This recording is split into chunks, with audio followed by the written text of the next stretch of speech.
Good morning all of you. BA द्वितीय वर्ष के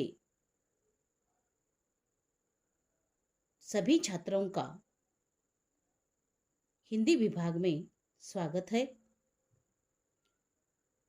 दोस्तों, आज हम हिंदी कौशल विकास SEC के अंतर्गत पटकथा लेखन के स्वरूप को लेकर चर्चा करने लगे हैं। भारत में फिल्म उद्योग और इसी से जुड़े विविध चैनल्स पर चलने वाले धारावाहिक, विज्ञापन तथा तत्सम क्षेत्र की बहुत बड़ी दुनिया है। हॉलीवुड की तुलना में ही नहीं तो विश्व के किसी भी फिल्म जगत की अपेक्षा भारत में सबसे अधिक फिल्में बनती है। यह बात केवल फिल्मों की हो गई, साथ ही विविध भाषाओं और चैनल्स के चलते धारावाहिक का भी बहुत अधिक प्रचलन है। इन सबके लिए कहानियों की जरूरत होती है। यह कहानियाँ लिखित रूप में उपलब्ध है तो उसका फिल्मी रूपांतर करने के लिए या धारावाहिक रूपांतर करने के लिए पटकथा लेखक तथा पटकथाओं की आवश्यकता होती है। अर्थात पटकथा लेखक की कला को अगर अवगत किया तो अपना बाजार मूल्य बढ़ सकता है। पटकथा लेखक एक साहित्यकार और व्यावसायिक भी हो सकता है। उसके भीतर मौजूद सृजक शक्ति व्यावसायिकता के साथ तालमेल बिठाती है और पटकथा लेखन की कला को समझ सकती है। पटकथा कहानी को दृश्य रूप में उतारने की कला है। पटकथा लेखक का लेखन दर्शकों को बांधे रखता है, साथ ही वही अगर पढ़ा जा रहा है या सुना जा रहा है तो भी उतना ही प्रभावी होता है। पटकथा के अनुकूल कहानी में विविध दृश्य, घटना, प्रसंग, विषय का सिलसिलेवार होना, संघर्ष मसालेदार, कौतूहल बनाने वाला और दर्शकों को बांधे रखने वाला होना जरूरी है। कहानी, बुनावट और संवाद पटकथा के महत्वपूर्ण तीन अंग है। प्रस्तावना यानी समस्या, संघर्ष और समाधान पटकथा के प्रस्थान बिंदु है और यही इसके सफलता का सूत्र या OBC है। मूल विषय और दार्शनिक पृष्ठभूमि, अंतर संबंध, पटकथा की टैगलाइन, नाटकीयता और इस तरह से पटकथा प्रस्थान बिंदु के गुण हैं। फिल्मी दुनिया भारतीय समाज से अलग तरह का लगाव रखती है, साथ ही समाज के महत्वपूर्ण बिंदुओं की भूमिका को भी निभाती है। फिल्म जगत में कालक्रम के अनुसार बदलाव आना स्वाभाविक है। इस कालक्रम को ध्यान देते हुए फिल्मों की कथा निर्माण करने का प्रयास होता है। साथ में यह भी महत्व का है कि समय के अनुसार निर्मित कथानक ही दर्शकों को भाता है, अच्छा लगता है। तो इस तरह से दर्शक उससे भरपूर प्यार करते हैं और दर्शकों को प्यार मिलता है। इस दृष्टि से पटकथा लेखन फिल्म निर्माण करने की अभिन्न अंग है और इस तरह से पटकथा लेखन यह फिल्म अथवा दूरदर्शन कार्यक्रम के लिए लिखा कच्चा चिट्ठा होता है। इसे मूल रूप से भी लिखा जाता है और उपन्यास और कहानी को आधार बनाकर भी लिखा जाता है। तो इस तरह से इसमें कहानी और उपन्यास के अलावा संवादों, घटनाओं और दृश्यों का विस्तृत ब्यौरा होता है। यह लेकर एक मौलिक सिद्धांत है और इस लेखन में प्रारूप आवश्यक होता है। तो दोस्तों, इस वीडियो में हम आज पटकथा के स्वरूप को देखने का या प्रयास कर रहे हैं। तो दोस्तों, इस तरह से पटकथा कहानी को दृश्य रूप में उतारने की कला है। पटकथा लेखक का लेखन दर्शकों को बांधे रखता है, साथ ही वही अगर पढ़ा जा रहा है या सुना जा रहा है तो भी उतना ही प्रभावी होता है। पटकथा के अनुकूल कहानी में विविध दृश्य, घटना, प्रसंग, विषय का होना आवश्यक है। तो इस तरह से दोस्तों, पटकथा किसी फिल्म या दूरदर्शन कार्यक्रम के लिए पटकथा लेखक द्वारा लिखा गया कच्चा चिट्ठा होता है। यह मूल रूप से भी लिखा जा सकता है और किसी उपन्यास या कहानी के लिए भी तैयार किया जा सकता है। इसमें संवाद और संवादों के बीच होने वाली घटनाओं, दृश्यों का विस्तृत ब्यौरा होता है। इसे अंग्रेजी में स्क्रीन प्ले कहा जाता है। जब तक साहित्य कहानी के विधा में होती है, तब तक पटकथा की जरूरत नहीं होती, क्योंकि तब वह केवल पठनीय मात्र होती है। किंतु उसे जैसे ही पर्दे पर लाने की कोशिश की जाती है, तब इस कहानी में दृश्यात्मकता, तथ्यों को वास्तविक रूप में दिखाने के लिए पटकथा की जरूरत पड़ती है। तो आज हम पटकथा के स्वरूप को लेकर चर्चा करने लगे हैं। तो इस तरह से कहानी का फिल्मी ढांचे के तहत विकसित रूप पटकथा कहा जाता है।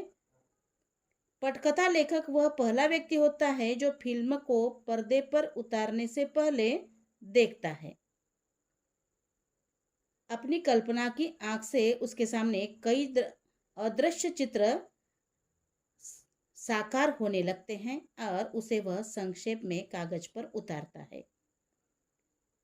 उन्हें उतरे हुए शब्दों को एक कहानी के तहत फिल्म से जुड़े अन्य लोगों के सामने बयां करने भी जाता है। तब वे अन्य लोग भी पटकथा लेखक के कथन कौशल के आधार पर फिल्म की आरंभिक अवस्था की सही झलक पाते हैं।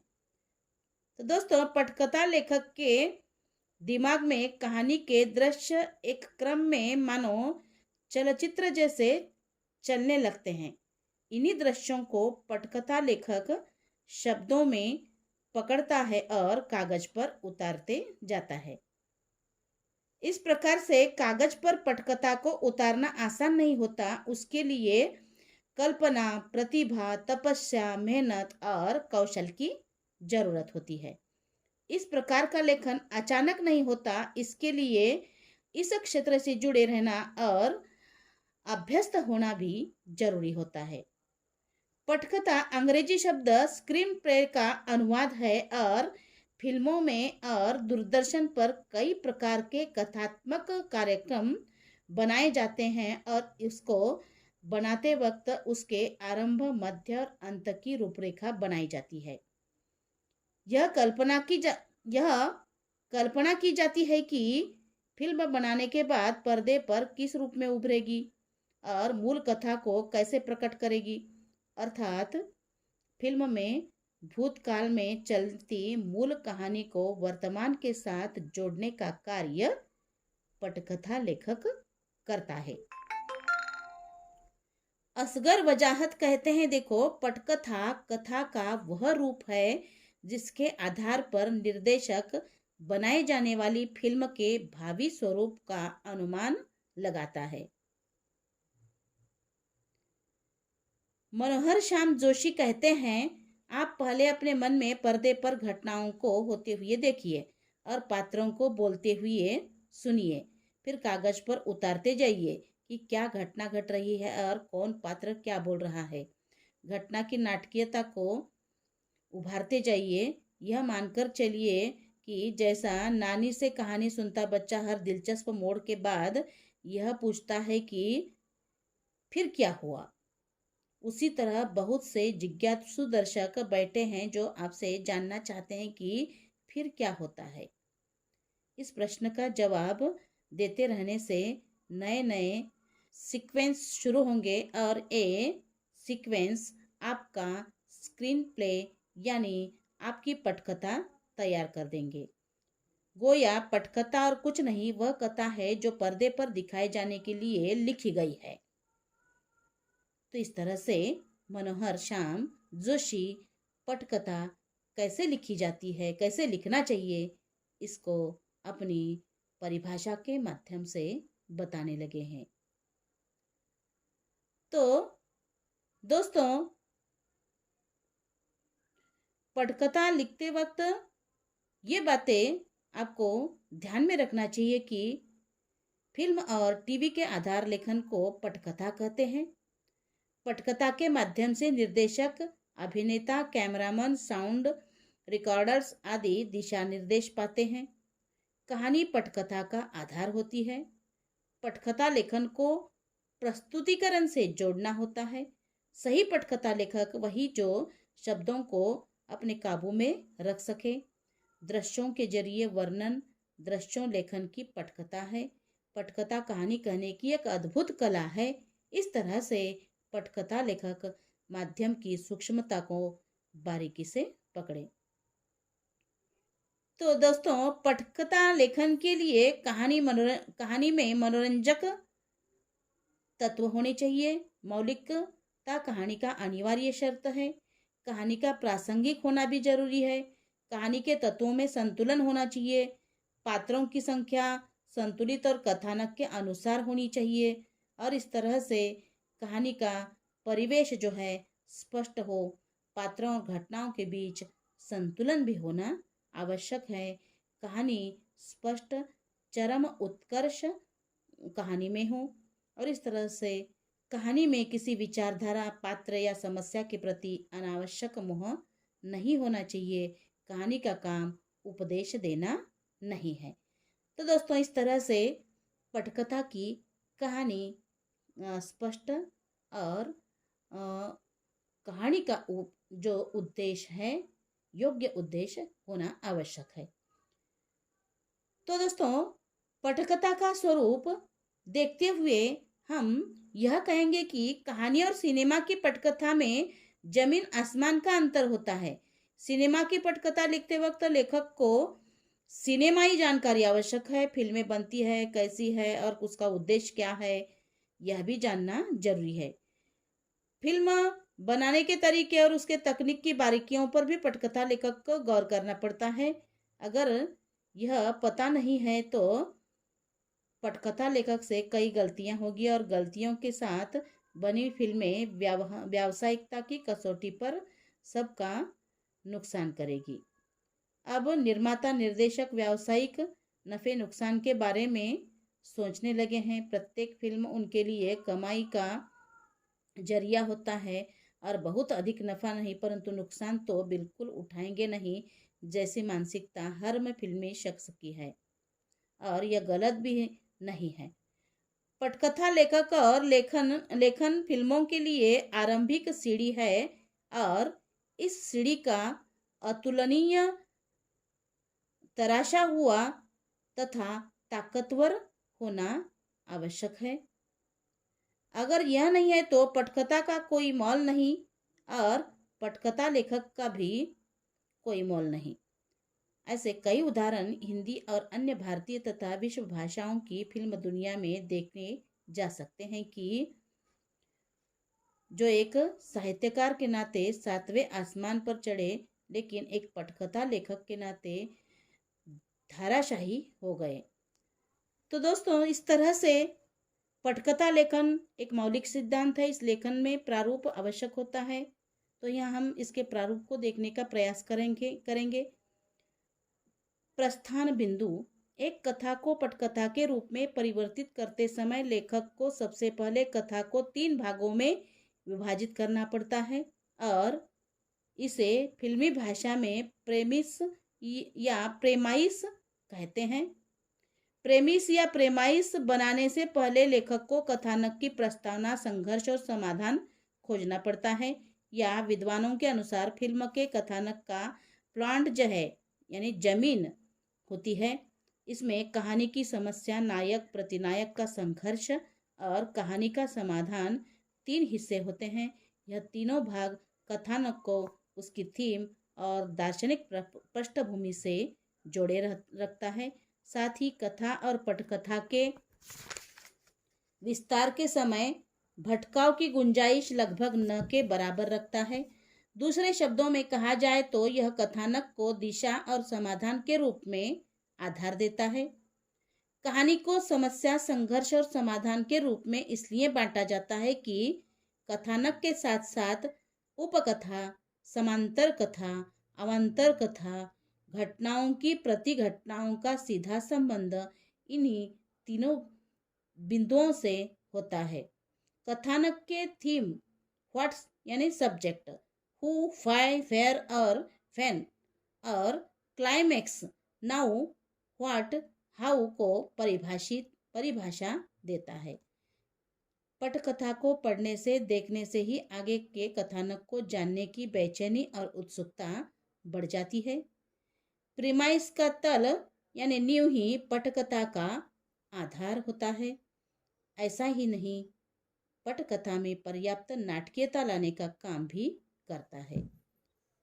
तो इस तरह से पटकथा लेखन ओबीसी किस जो सूत्र है उसको हम देखेंगे। हम प्रत्येक विधा को इस ओबीसी के सूत्र में नहीं बांध सकते, किंतु आलेख को इस सूत्र में बांधते हैं। किसी भी आलेख या पटकथा का लेखन करते वक्त ओ यानी ओपनिंग, बी यानी बॉडी और सी कंक्लूजन यानी आरंभ, मध्य और समापन। प्रारंभ में ये जहाँ पर प्रास्ताविक हो रहा है या विषय वस्तु का परिचय होता है वहाँ ओपनिंग, और जहाँ पर बॉडी यानी कथानक का मध्य भाग जो विषय वस्तु का मूल उद्देश्य होता है। कंक्लूजन यानी जहाँ पर कथानक की समाप्ति होती है या कथानक का समापन, अंतिम भाग। इन्हीं तीनों का समन्वय जब होता है तो पटकथा की अवधारणा नियोजित होती है। कथानक ऑडियो, दृश्य व्यवहार और डायलॉग का मिलाजुला रूप होता है। इन्हीं के आधार पर मूवी या टीवी के धारावाहिक की निर्मित हो सकती है, किंतु यह कोई अकेले व्यक्ति का काम नहीं होता। इसे समय पर बार बार पढ़ लिया जाता है, लिखा जाता है, इसमें की त्रुटियों को परखा जाता है, क्योंकि यह फिल्म और टीवी यानी दृश्य माध्यम है। इन्हें देखने और सुनने वाले पाठक और दर्शक शिक्षित और अशिक्षित सभी प्रकार के होते हैं। दर्शकों के विचार अनेक प्रकार के होते हैं। तब पटकथा लेखक को दर्शक और उद्देश्य दोनों को नज़र में रखकर पटकथा का लेखन करना पड़ता है।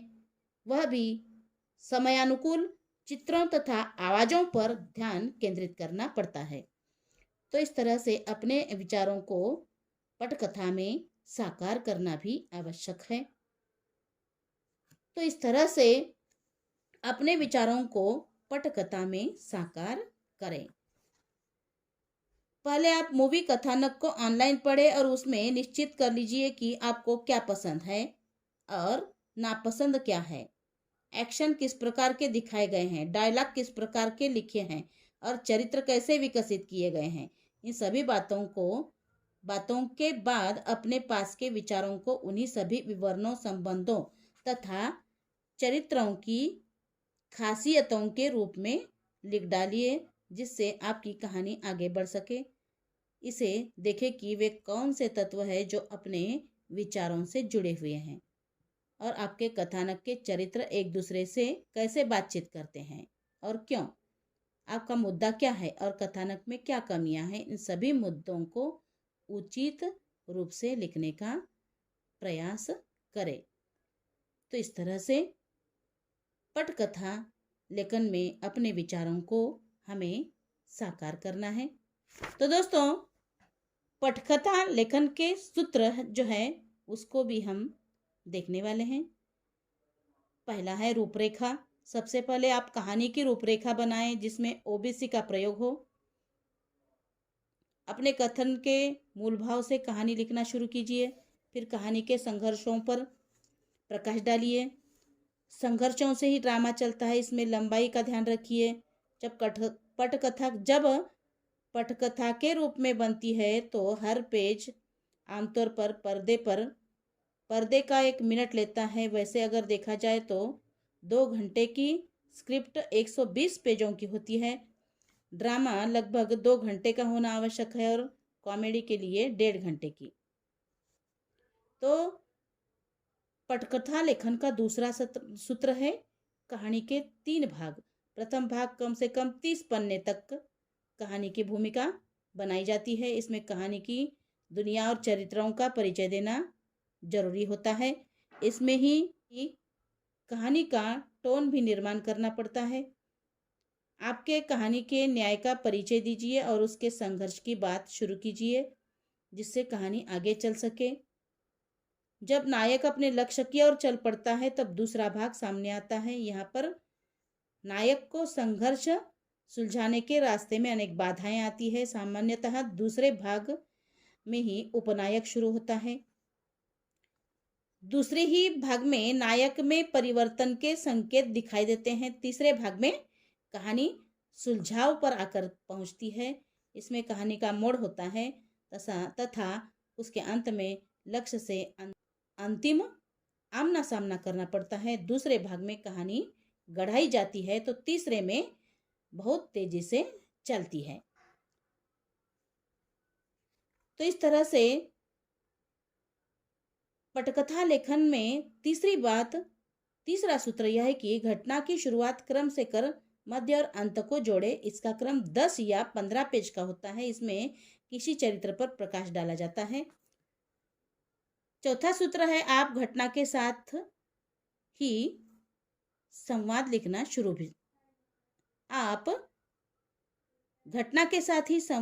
भी शुरू करें। जब आपके पटकथा के दृश्य तैयार है तो आपके चरित्रों के संबंध एक दूसरे से जोड़े। वैसे संवाद लेखन बहुत ही कठिन काम होता है। प्रत्येक चरित्र की अपनी अलग विश्वसनीयता, अलग बोली होती है। संवादों का फोकस ही कहानी को आगे बढ़ाता है। संवादों से सच्चाई की चिंता नहीं करनी चाहिए। संवादों को बोल बोल कर पढ़िए। संवाद अगर घिसे पिटे लगते हैं तो या सभी संवाद एक जैसे लगते हैं तो उसमें बदलाव करें। 5वां सूत्र है पटकथा लेखन का अनावश्यक हिस्से को निकाले। जब अपनी पटकथा बन चुकी है तब कमजोर कड़ियों या जिसमें कहानी के चलने में बाधा आती है उसे ढूंढ निकाले। क्या आप सही रूप से पटरी पर उतर रहे हैं? क्या उसमें बेकार के विस्तार का दोहराव है? क्या आप अपने दर्शकों को पर्याप्त समझ बुझ वाला समझते हैं? यदि कहीं पर बात को कुछ जरूरत से ज़्यादा समझाया जा रहा हो तो या कहानी आगे बढ़ नहीं रही है तब अनावश्यक हिस्से को निकालिए। पटकथा लेखन का 6वां सूत्र है दूसरों को दिखाएं। अपनी लिखी हुई कहानी पटकथा को अपने मित्रों को दिखाएं। उसमें आपको अलग अलग प्रकार के विचार स्क्रिप्ट को लेकर मिल सकते हैं, क्योंकि अपने दोस्त अलग अलग रुचि वाले तथा बैकग्राउंड के लोग को चुने। उसमें कहे कि वे कड़वा सच आपको बताएं, क्योंकि आप रचनात्मक आलोचना चाहते हैं। आपको उनकी झूठी चापलूसी से बचना चाहिए। और इस तरह से पटकथा लेखन का 7वां सूत्र है हो सके तो पटकथा को बार बार पढ़कर दोहराएं। तो इस तरह से पटकथा लेखन के ये सूत्र है, इसे भी पटकथा लिखते वक्त हमें ध्यान रखना चाहिए। तो इस तरह से दोस्तों पटकथा लेखन का यह रहा स्वरूप। धन्यवाद।